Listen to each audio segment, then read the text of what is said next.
The Korean Mafia boss chose his mistress after I made him for 3 years. When I walked out, his entire empire followed me. The morning I walked out of Park Jun-soo's life, I wore white. Not because I planned it. I reached into the hotel closet and that was simply what my hands found. A white blazer, white trousers, gold chain at my throat.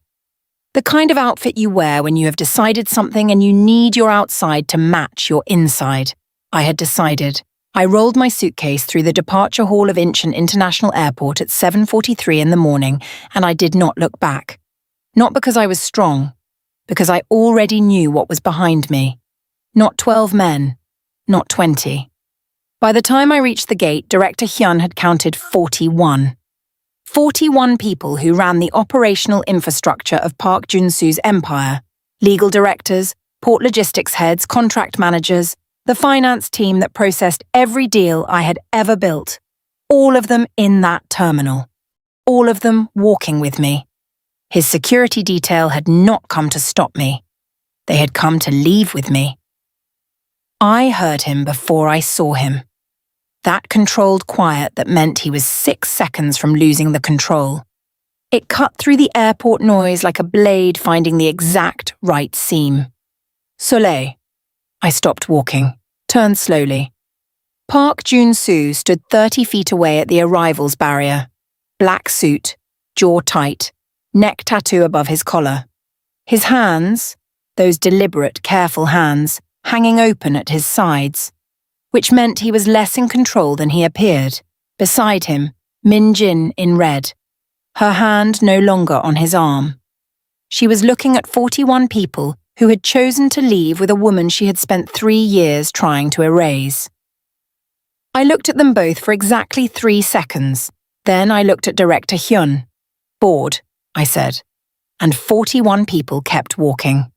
If you have ever built something that carried someone else's name, comment your city right now, because what happened before that airport is the part nobody talks about. This is for every woman who stayed quiet while someone else wore her crown. 3 years earlier, I was a 27-year-old consultant from the south side of Chicago who had built a reputation in Seoul for solving the structural problems that other people had already given up on. Not glamorous work. Invisible work. Supply chains with holes in them. Distribution networks that looked solid on paper and collapsed in practice. Negotiation rooms where the cultural dynamics were more important than the legal language and nobody had bothered to read either correctly. I read both, always. My friend Deja called it my gift for understanding rooms before I entered them. Park Jun-soo's people called me in on a Thursday about a shipping contract worth $80 million that was dying quietly. I fixed it in 48 hours. Jun-soo looked at me across a conference table and said something that felt, at the time, like recognition. You see things other people don't. What I didn't understand then, and took 3 years to learn, was that a man can value what you see without ever valuing you. The Eastern Port Alliance was mine. 4 months of relationship building with Chairman Bay. The kind of trust that cannot be rushed and cannot be faked. When the papers were signed, Jun-soo attended the ceremony in a suit that cost more than my monthly retainer and shook hands for photographs. I was not in the photographs. The Songdo expansion was mine. I cleared 3 layers of permits his legal team had classified as impossible. When the announcement went public, it went under his name. I was listed in the documentation as external consultant. The loyalty of his entire council was mine, not through manipulation. Through the simple act of showing up with the right answers every time. And then, Min Jin arrived. I want to tell you something about Min Jin that the story usually skips over. She was not passive. She was not simply the woman Jun-soo chose. She was deliberate, precise. She studied everything I built the way someone studies a map before they take over the territory. She started small. She began attending the briefings I prepared, asking clarifying questions in meetings using my language, my frameworks, my analysis. Then she started presenting summaries of my work to Jun-soo directly.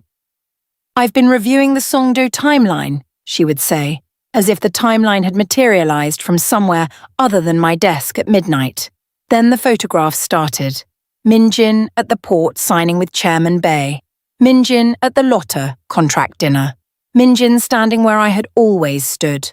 Slightly behind, slightly to the left, present enough to be useful and invisible enough to be forgotten. She wore it better than I did, because she wanted it to be seen. And Junsu let her stand there. I told myself it was professional competition and I was above it. I told myself the work was the thing. I told myself credit was ego, and I was above ego. Deja told me different. Sol, they're not just sidelining you, they're replacing you with someone who knows how to stand in the light you're creating. That's not a rivalry. That's a theft in progress. I told her she was wrong. I was 10 months wrong. The company's 3-year anniversary dinner happened on a Thursday evening in October. I had spent 6 weeks preparing the presentation that would anchor it. A comprehensive strategy deck outlining the next phase of expansion. Every deal tracked. Every relationship mapped. Every risk modelled. 240 slides. The most complete document I had ever produced. I arrived at the dinner and found my seat, not at the head table, not at the secondary table. At a round table near the back, between 2 junior associates who shook my hand politely and did not know who I was. I understood immediately. I sat down anyway, because I needed to see it with my own eyes before I would let myself believe it. At 8:15, Park Jun-soo stood at the podium and began the presentation. On the screen behind him, my 240 slides, every chart I had built, every projection I had modelled, every relationship I had mapped. Under a cover page that read, Strategic Vision, Min Jin-ha, she stood when he gestured toward her, elegant in black, nodded to the room with the composed confidence of someone who had rehearsed this moment. The woman, Junsu said, who stood beside me and built this vision, who made this empire what it is. The room applauded. He did not just put my work under her name, he put his hand on her waist while he did it. 3 seconds, deliberate. In front of every person in that room who had ever called me to fix what he couldn't. Long enough for all of them to understand what she was to him. Long enough for me to understand, finally, completely, what I had never been. I did not cry. I did not leave. I waited until the applause finished, until Junsu stepped away from the podium, and I walked to him through the crowd, calmly, the way I had walked into every room he had ever sent me into. I stood in front of him and said quietly enough that only he could hear, that was my work. He looked at me, not with guilt, with something worse than guilt, the expression of a man who had already made his decision and was simply waiting for the other person to catch up. The company needed a face for this, he said. You were never meant to stand beside me, Soleil. You know that. I looked at him for 3 full seconds. I know that now, I said. I walked back to the rear table, picked up my bag, walked out of the dinner alone. And somewhere between the exit and the street, 3 years of patience resolved into something cleaner, something that felt like clarity, something that felt like decision. I did not cry when I got home either. What I did instead was open my contacts and call Director Hyun, not to complain, not to explain. The Incheon port renewal, I said when he answered. Junsu's team briefed yet? A pause. No, Hyun said slowly. We were waiting for your analysis. I won't be providing it. Another pause, longer. Soleil S. Sai. What happened? Nothing happened, I said. I simply made a business decision. Hyun was quiet for a long time. Then he said something I had not expected. I will call the others. Drop your comment right now if you have ever been seated at the back table of something you built. Because what Director Hyun said next is the reason I am still standing. He came to my apartment at 11. He sat in the chair across from my desk with his coat still on and the expression of a man who had been carrying something too long and had finally decided to put it down. We knew, he said. Every council member, every director. We knew whose work it was. I waited. When Chairman Bay finalized the Port Alliance, he continued, he asked for you specifically. Junsu told him you were unavailable, that Min Jin would be his point of contact going forward. Something went cold in my chest. Chairman Bay refused to take that call, Hyun said. He has refused 3 times. He says the deal was built on trust, and the trust was built on you.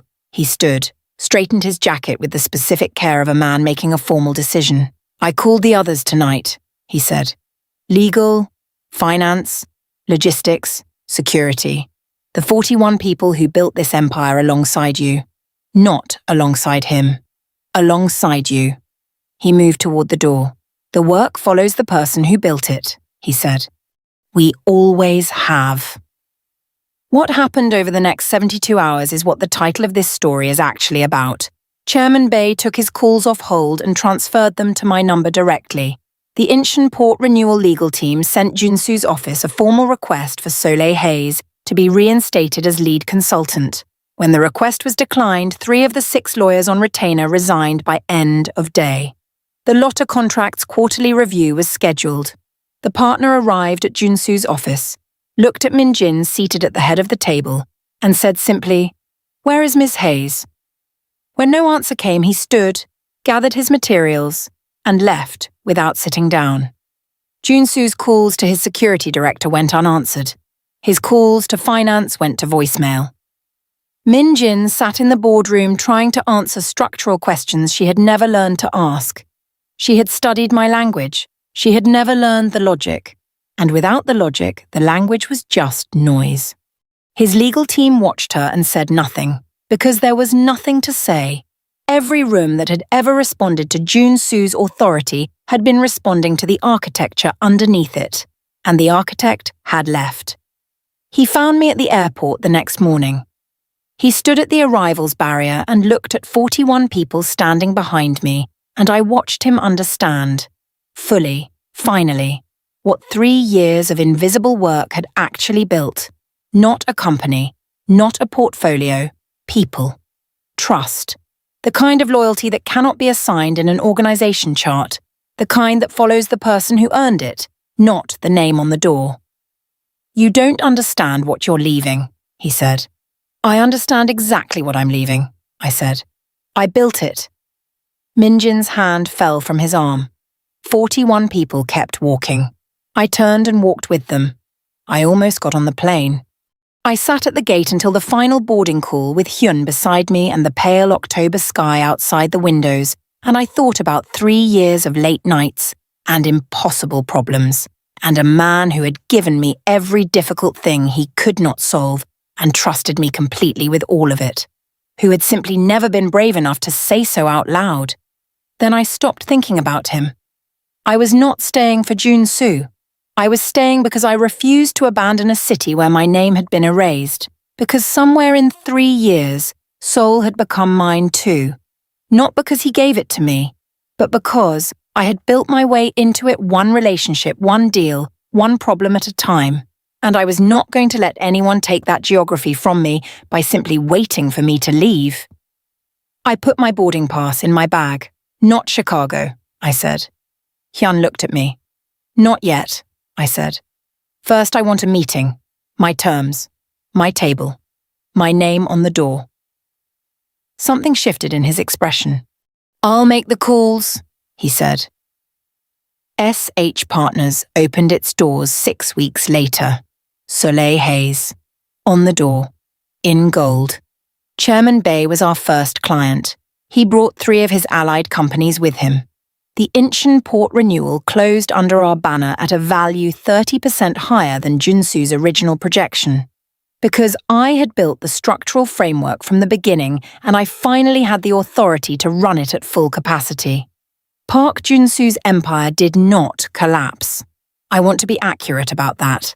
Organizations survive their architects leaving, just at a diminished scale, with a different quality of relationships, with the specific emptiness that comes when every room you walk into used to work better than it does now.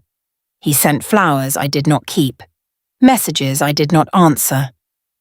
He sent Director Hyun a meeting request I declined twice. The 3rd time, I accepted. He sat across a table that bore my company's name and looked at me. For the first time in 3 years, Park Junsu looked at me like a man who had mistaken the foundation for furniture. Not just the work. Me. The actual person who had been holding the structure of his world together while he decorated the surface of it with someone else's face. The full weight of that error arrived on his expression all at once, like a building understanding too late what it had been standing on. "I made a mistake," he said. "Several," I agreed. "I know what you want," I said. "And I want you to understand something clearly. What you want is available, as a client, at my standard rate, brought in by Director Hyun, managed by my team, subject to my terms, nothing else. Not now, not ever." He was quiet for a long time. "You really built all of it," he said, finally, completely. The arrival that had taken 3 years too long. "I built all of that," I said. "And then I built this." I stood, extended my hand. "The work follows the person who built it, Mr. Park. It always did. You just never checked whose name was underneath." He shook my hand. I walked back to my office, closed the door, sat at the desk with my name on the door, and thought about white suits and airports and 41 people who had understood what I had understood too late. That invisible work is still ownership.